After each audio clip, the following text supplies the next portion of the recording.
Trabajadores sociales. ¿Qué caso los mantuvo despiertos durante meses? Llegué 15 minutos tarde al trabajo esa mañana porque me quedé atascada en mi propia puerta tratando de salir. Corrí a la oficina esperando otro día rutinario de papeleo y visitas domiciliarias. Mi supervisora, Carmen, estaba esperando junto a mi escritorio con esa expresión que ponía cuando tenía que repartir los casos que nadie quería tomar. Dejó caer una carpeta gruesa frente a mí y dijo las palabras que me perseguirían durante el próximo año. Familia de 6 viviendo en su coche detrás del supermercado en la carretera 9. El padre trabaja en 3 empleos, pero Servicios Sociales quiere retirar a los niños inmediatamente. Abrí el expediente y vi fotos que me revolvieron el estómago.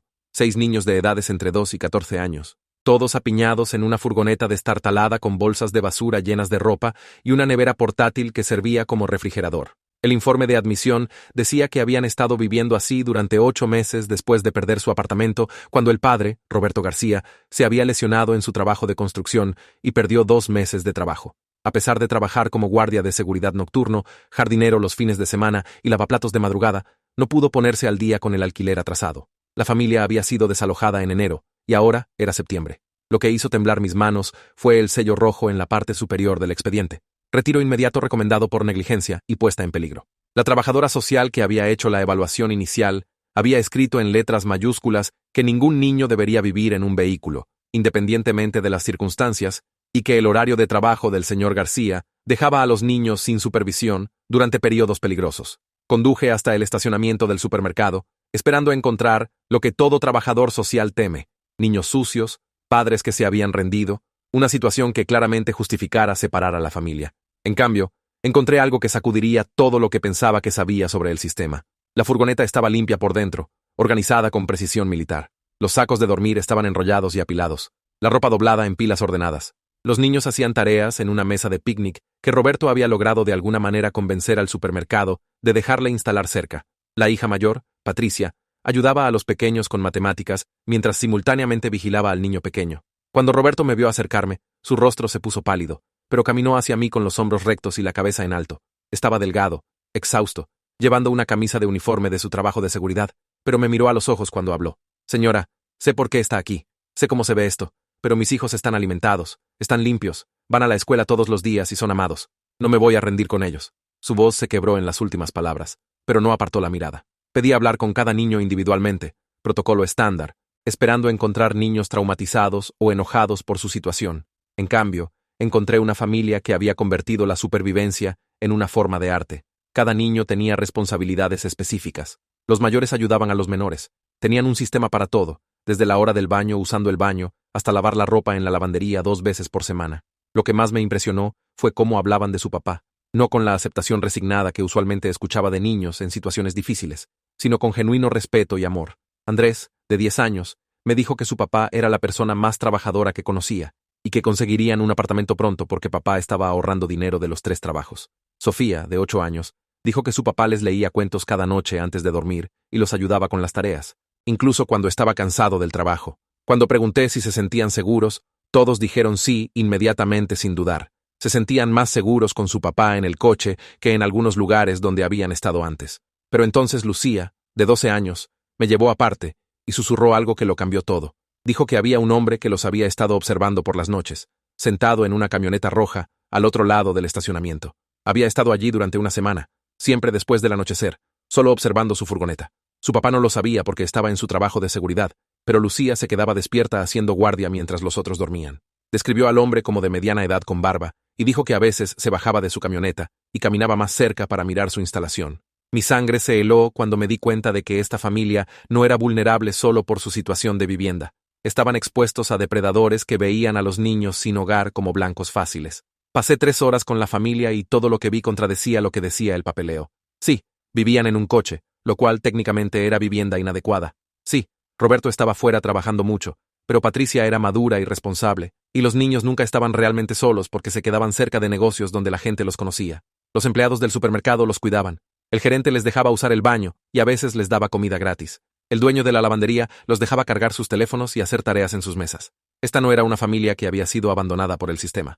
Esta era una familia que el sistema estaba tratando de abandonar mientras el peligro real los rodeaba como buitres. Pero si permanecían juntos, seguirían vulnerables en ese estacionamiento hasta que Roberto pudiera encontrar vivienda. Llamé a la policía para reportar la actividad sospechosa. pero dijeron que no podían hacer nada a menos que el hombre realmente cometiera un crimen. Observar gente en un estacionamiento público no era ilegal, aunque fuera inquietante. A la mañana siguiente, solicité una reunión con Carmen y presenté todo lo que había observado. Le mostré fotos de la furgoneta organizada, la ropa limpia de los niños, sus calificaciones escolares, su claro afecto por su padre. También le conté sobre el depredador que Lucía había descrito, y cómo retirar a los niños podría en realidad ponerlos en más peligro al separarlos del único adulto que los había estado protegiendo. Carmen escuchó pacientemente. Luego abrió el cajón de su escritorio y sacó un recorte de periódico de 6 meses atrás. Una familia de 4 había estado viviendo en su coche en un condado vecino cuando el padre tuvo un infarto a las 2 de la madrugada. La madre no pudo hacer arrancar el coche para llevarlo al hospital y cuando llegaron los servicios de emergencia, estaba muerto. Los 2 niños quedaron traumatizados viendo morir a su padre mientras estaban atrapados en un vehículo. Por eso tenemos la política, explicó Carmen. Solo se necesita una emergencia, un accidente, una noche cuando todo sale mal. Entendí la lógica, pero también vi las caras de los niños de Roberto cuando hablaban de su padre. Retirarlos no solo separaría una familia, destruiría a 6 personas que habían aprendido a ser fuertes juntas, mientras potencialmente los entregaba a las manos de alguien que quería hacerles daño. Pedí 30 días para ayudar a Roberto a encontrar vivienda y trabajar con la policía para identificar al hombre que los había estado observando. Carmen negó con la cabeza y dijo que las ruedas ya estaban en movimiento. Una audiencia judicial estaba programada para la siguiente semana, y a menos que Roberto produjera prueba de vivienda adecuada para entonces, los niños serían colocados en hogares de acogida. Esa tarde hice algo que nunca había hecho en 5 años de trabajo social. Regresé al estacionamiento del supermercado y le conté a Roberto sobre la audiencia judicial, pero también le conté lo que Lucía había compartido conmigo. Su cara se puso blanca, luego roja de ira. No tenía idea de que alguien estuviera observando a sus hijos mientras estaba en el trabajo. Inmediatamente llamó a su supervisor de seguridad nocturna y se las arregló para cambiar a turnos de día, aunque significara una reducción significativa de sueldo. Cuando pregunté por qué estaba dispuesto a sacrificar ingresos que necesitaban desesperadamente, dijo que ninguna cantidad de dinero valía arriesgar la seguridad de sus hijos, pero el cambio de turno creó un nuevo problema. El trabajo de seguridad diurno de Roberto solo pagaba la mitad de lo que había estado ganando en las noches, y combinado con su trabajo de jardinería de fin de semana y lavaplatos, ahora le faltaban 400 euros al mes de lo que necesitaba para un apartamento. Incluso si encontrara un lugar dispuesto a alquilar a alguien viviendo en un coche, no podía pagarlo. Mientras me alejaba esa noche, vi a Roberto montando una nueva disposición para dormir, donde podía ver todo el estacionamiento desde el asiento del conductor. No iba a dormir hasta saber quién estaba observando a su familia y por qué. 2 días después, Roberto me llamó a las 6 de la mañana. Su voz temblaba de agotamiento y miedo. El hombre en la camioneta roja se había acercado a su furgoneta a las 3 de la madrugada, mientras los niños dormían. Roberto había fingido estar dormido, mientras escuchaba al hombre caminar alrededor de su vehículo, probando manijas de puertas y mirando por las ventanas. Cuando el extraño trató de abrir la puerta corrediza donde los niños dormían, Roberto había saltado y lo enfrentó. El hombre alegó que solo estaba verificando, que había escuchado niños llorando y quería asegurarse de que estuvieran bien. Pero cuando Roberto preguntó por qué los había estado observando durante 2 semanas, el hombre se puso agresivo y dijo que Roberto era un padre inadecuado que merecía que le quitaran a sus hijos. La confrontación terminó cuando un guardia de seguridad del supermercado escuchó los gritos y vino a investigar. El hombre en la camioneta se fue antes de que llegara la policía, pero no antes de que Roberto consiguiera una foto de su matrícula. Cuando los oficiales revisaron las placas, descubrieron que el hombre se llamaba Gerald Moreno y tenía antecedentes de acercarse a familias sin hogar con ofertas de ayuda que se convertían en algo mucho más oscuro. Había sido investigado 2 veces por contacto sospechoso con niños, pero nunca se presentaron cargos por falta de evidencia. La policía le dijo a Roberto que aumentarían las patrullas en el área, pero advirtieron que Moreno técnicamente no había cometido un crimen aún. Ese fin de semana no podía dejar de pensar en la familia García. Pasé por el estacionamiento del supermercado y vi que Roberto había movido su instalación más cerca de la entrada de la tienda, donde las cámaras de seguridad podían verlos claramente. Los niños hacían tareas como siempre, pero noté que seguían mirando nerviosamente alrededor, y Patricia se mantenía más cerca de sus hermanos menores que antes. El estrés los estaba afectando a todos, aunque Roberto trataba de actuar como si todo fuera normal. El domingo mi teléfono sonó a las 7 de la mañana. La voz de Roberto temblaba de agotamiento, pero había algo más ahí también: desesperación. Dijo que había encontrado un apartamento de 2 habitaciones a través de una conexión de la iglesia, pero el propietario quería el alquiler del primer mes, el alquiler del último mes, y un depósito de seguridad. El costo total era 2.400 euros, y tenía exactamente 800 euros ahorrados.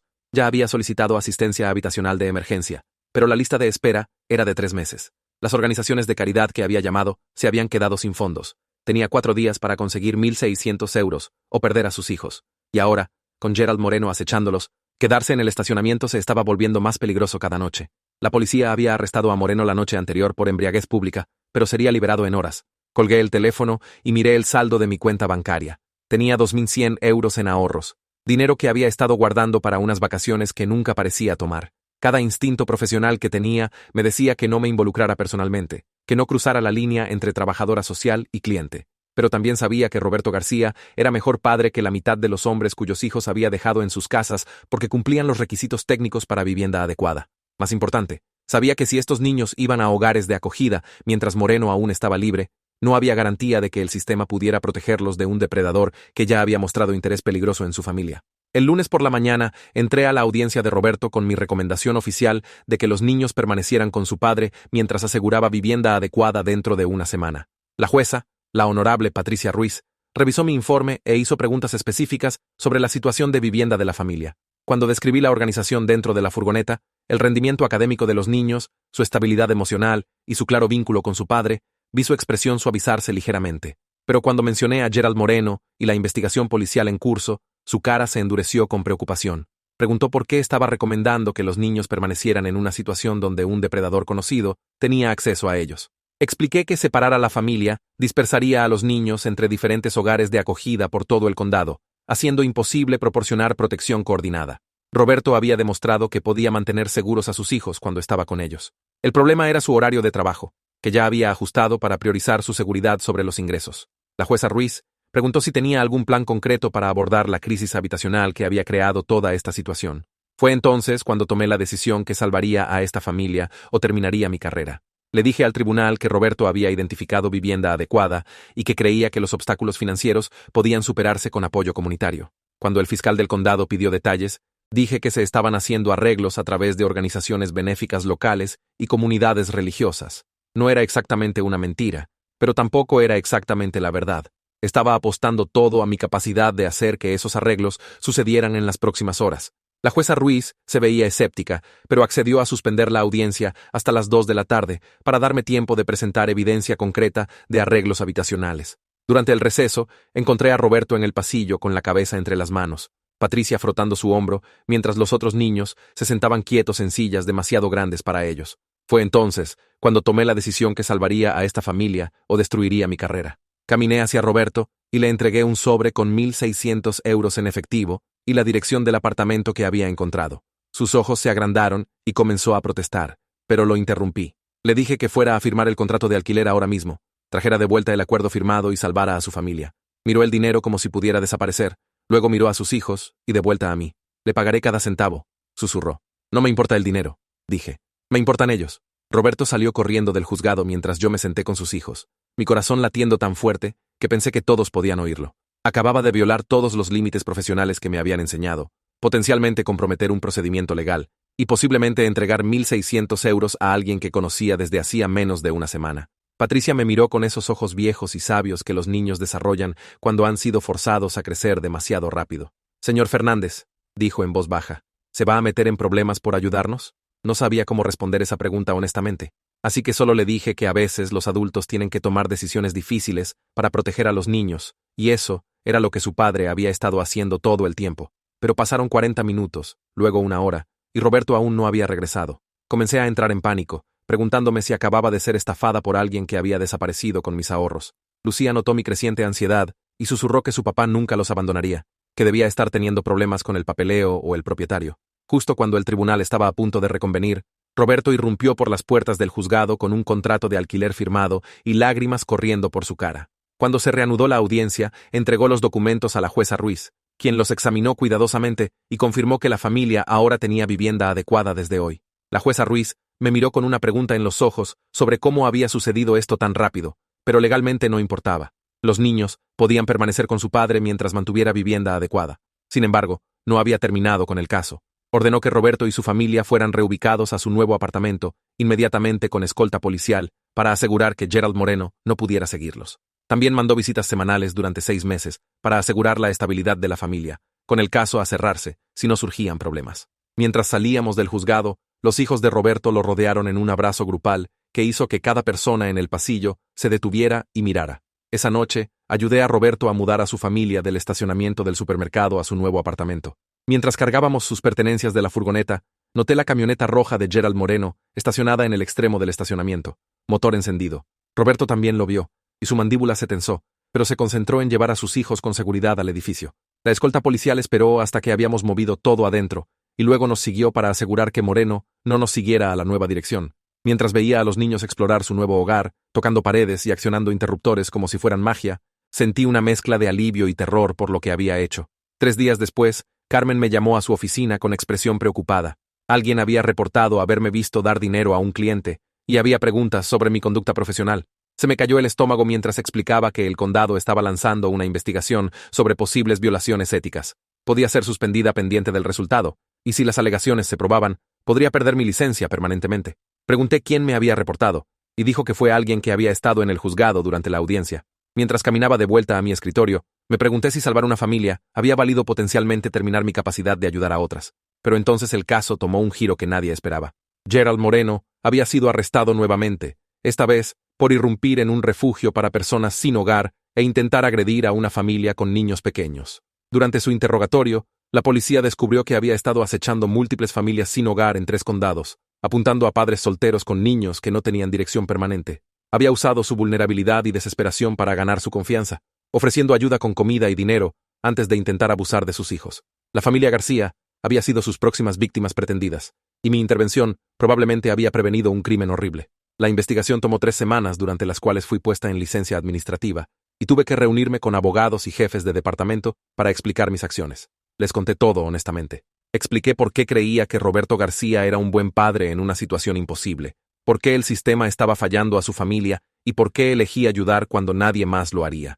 También presenté los reportes policiales sobre el arresto de Gerald Moreno y la declaración del detective de que mis acciones probablemente habían prevenido abuso infantil. Algunos oficiales me miraron como si fuera ingenua o no profesional.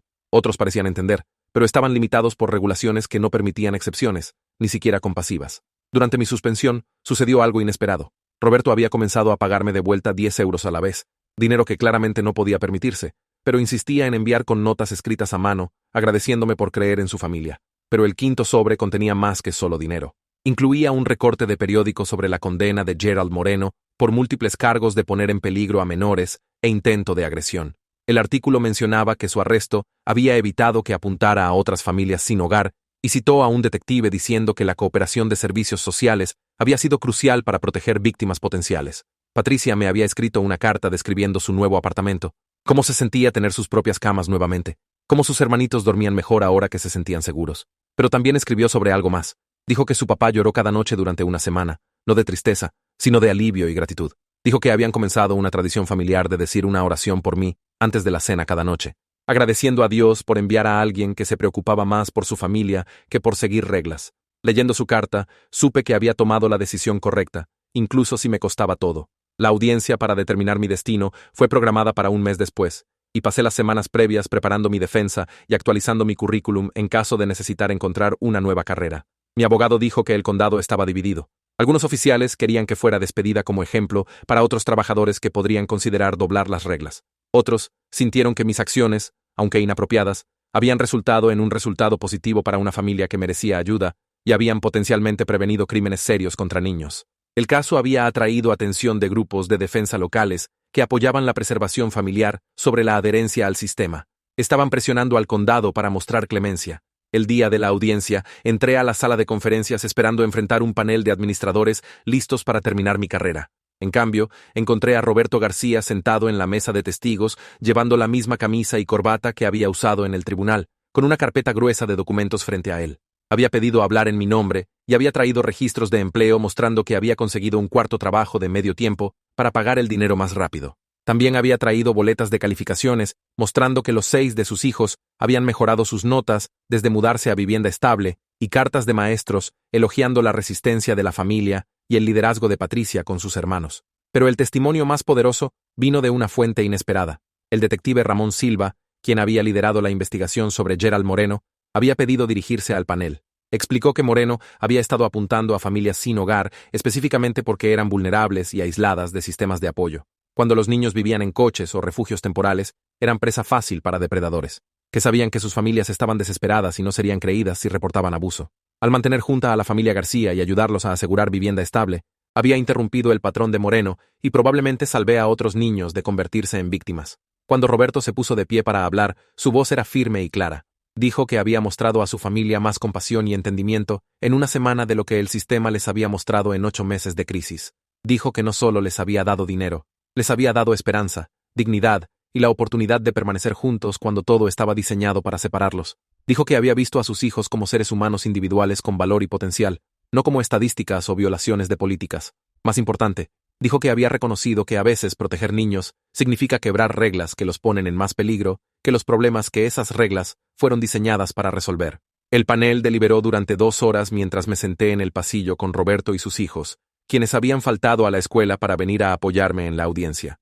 Cuando nos llamaron de vuelta, el jefe del departamento se puso de pie y leyó su decisión.